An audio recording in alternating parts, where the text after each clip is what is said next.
Okay जी, तो सभी को राधे राधे। आई होप आप सभी अपनी लाइफ को एंजॉय कर रहे होंगे और साथ में पढ़ाई भी कर रहे होंगे। तो जो हमारी सोशियोलॉजी की पहली बुक थी क्लास 11 की, इंट्रोड्यूसिंग सोशियोलॉजी, वो जो है मैं कंप्लीट कर चुका हूँ।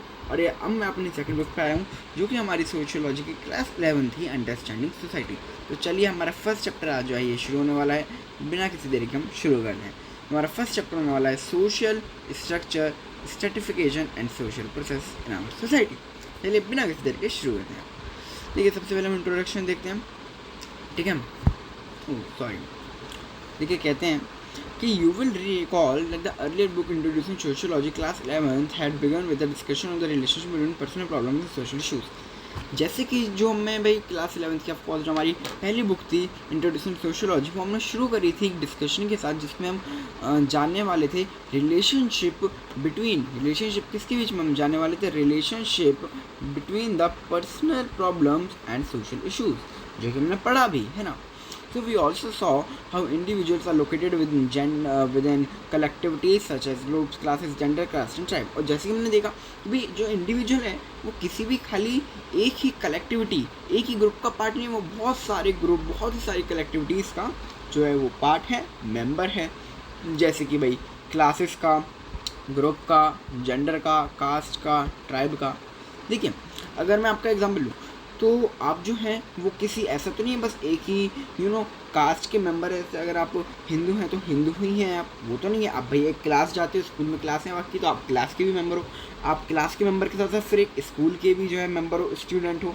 फिर आप अपने घर में भी, आप सन भी हो सकते हो, ब्रदर भी हो सकते हो, सिस्टर भी हो सकते हो, और फिर आप उस हाउस के भी मेंबर हो, है ना। फिर आपके जेंडर में भी अलग आ जाएगा, मेल फीमेल ये कौन सा है, फिर आपकी कास्ट। तो आप ऐसी सोसाइटी के साथ ना बहुत सारे कलेक्टिविटीज़ के एक मेंबर हो।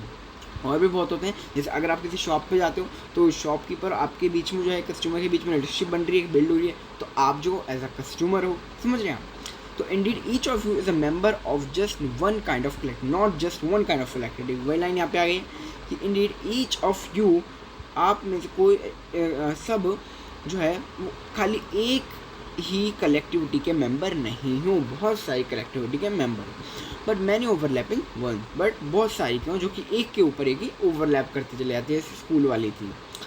मीन्स आप क्लास के भी हो, फिर स्कूल के भी हो। For instance, you are a member of your own peer group. Of course अब देखिए, आपका पीर ग्रुप मतलब बिल्कुल जैसे एकदम दोस्ती याराना वाला होता है ना, वो वाला ग्रुप। देखिए, आप उसके भी मेंबर हो, आप अपनी फैमिली के मेंबर हो, आप अपनी किन के मेंबर हो, मतलब जो आप किन रिलेशनशिप, मतलब आपकी खून से रिलेशनशिप होती है, या फिर उसके बाद आपकी जो वैसी रिलेशनशिप होती है लाइक चाचा, मामा, ताऊ जी, ऐसी वाली। And your class, gender, country, आप एक कंट्री के भी मेंबर हो, आप एक रीजन की भी मेंबर हो। अगर आप किसी सोसाइटी में, तो सोसाइटी के मेंबर, आप किसी कॉलोनी में रहते हो तो उस कॉलोनी के मेंबर हो। तो ईच इंडिविजुअल दस has a specific location in the social structure and social stratification system.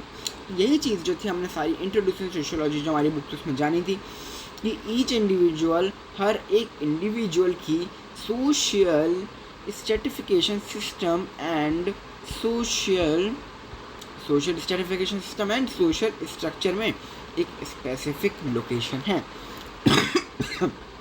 Sorry, हम सभी की सोशल स्ट्रक्चर में और सोशल स्ट्रेटिफिकेशन सिस्टम में हम सभी की कुछ ना कुछ लोकेशन है, स्पेसिफिक लोकेशन है। देखिए, सोशल स्ट्रेटिफिकेशन अगर हमको समझाना है, सोशल स्ट्रेटिफिकेशन वैसे मेरी वीडियो आप बनी हुई है ऑलरेडी, मैंने अलग टॉपिक से वो बनाई हुई है, व्हाट इज सोशल स्ट्रेटिफिकेशन, तो आप वो आके जो है वो देख सकते हैं। बाकी सोशल स्ट्रेटिफिकेशन आपको बता देता हूँ। मतलब ना आप कह सकते हो स्ट्रेटा, कि ना हमने सोसाइटी को डिवाइड कर दिया ऐसे ऐसे ऐसे। सॉरी, थोड़ा अच्छा सा तो बना लूँ।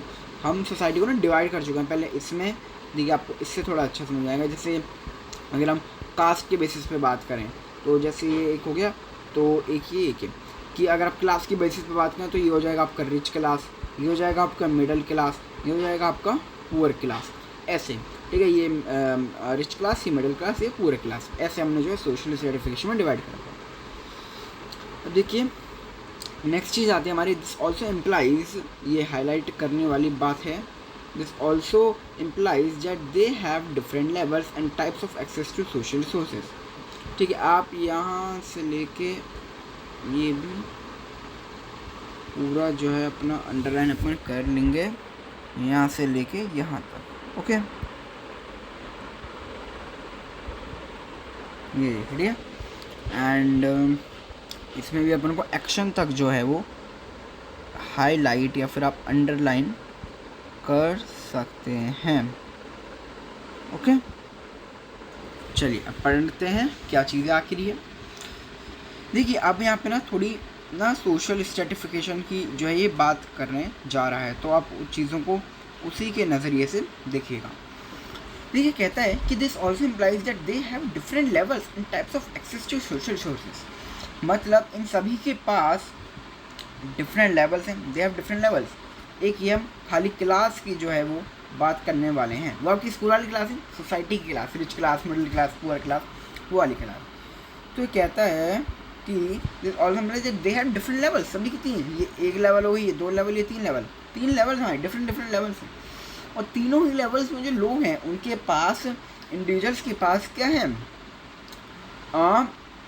And types of access to social resources. ठीक है, जो उनके पास एक्सेस है ना सोशल रिसोर्सेज का, वो कोई भी हो सकते हैं। अभी हम पढ़ेंगे भी सोशल रिसोर्सेज कैसे हो सकते हैं, कौन कौन से होते हैं।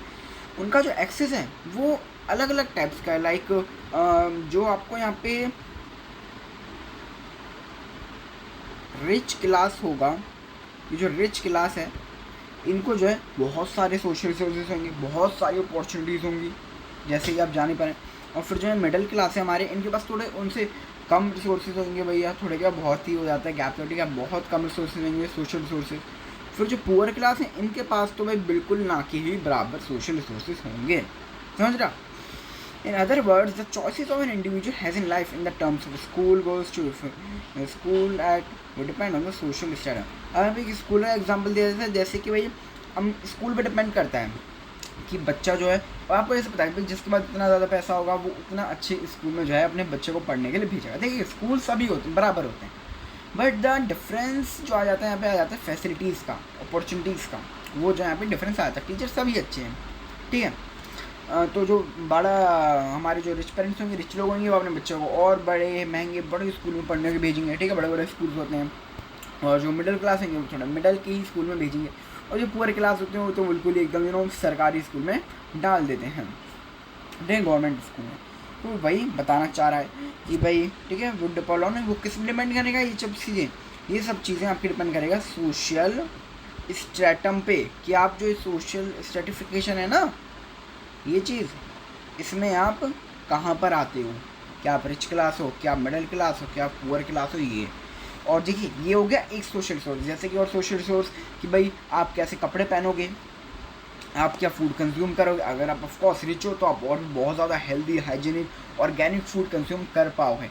लेकिन अगर आप मिडिल क्लास हो तो इतना ज़्यादा आप ऑर्गेनिक फूड अफोर्ड नहीं करोगे, क्योंकि देखिए आज के टाइम में तो सभी फूड में मिक्सिंग आने लगी है, मिलावट आनी ही लगी है, ठीक है ना, तो कुछ बचा ही नहीं है अब तो। और जो ऑर्गेनिक है और वो इतना महंगा, क्योंकि ऑर्गेनिक चीज़ों की भी कमी हो चुकी है, क्योंकि हमारे पास इतने रिसोर्सेज ही नहीं है अर्थ पे, और रिसोर्सेज जो है वो चीज़ें ख़त्म होते जा रही हैं, तो जो है बहुत कम हो गए हैं ऑर्गेनिक रिसोर्सेज, इसलिए बहुत महंगे भी हो गए हैं वो जो रिच लोग हैं खाली वही अफोर्ड कर पाते हैं। तो आप किस क्वालिटी का फूड कंज्यूम कर रहे हो, बहुत अच्छी क्वालिटी का फूड कंज्यूम आप करोगे, ठीक है, आप अच्छे कपड़े पहनोगे, क्लोथ्स, ठीक है, अच्छे कपड़े पहनने को मिलेंगे आपको, लीजर अपॉर्चुनिटीज़ अवेल्स, ठीक है, हेल्थ एक्सेस आपका बढ़िया रहेगा। Health access in sense like आपकी हेल्थ तो बढ़िया रहेगी, आप हर महीने हर हफ्ते आप चेकअप करवा सकते हो, हेल्थ चेकअप, है ना। पर मिडिल क्लास इतना अफोर्ड नहीं करेगा, पूरे लोग इतना अफोर्ड नहीं कर पाएंगे, ठीक है। मीन्स अगर आपको कोई हेल्थ इशू आता है तो आप जो है कितनी अच्छी जगह से मेडिसिन ले सकते हो, आप बड़े से बड़े हॉस्पिटल में अपना जो है ट्रीटमेंट करा सकते हो, आप अच्छी से अच्छी मेडिसिन ले सकते हो, आपको कितनी महंगी क्यों ना, समझिए आप। ये सभी चीज़ें जो है ये सोशल रिसोर्सेज ही तो हैं, समाज के resources. As in the case of social stratification constrains individual action। देखिए ये लाइन बहुत ज़्यादा इंपॉर्टेंट है, मैं कहूँगा इसको आप मार्क कर लो। ये लाइन क्या कह रही है समझना, कहती है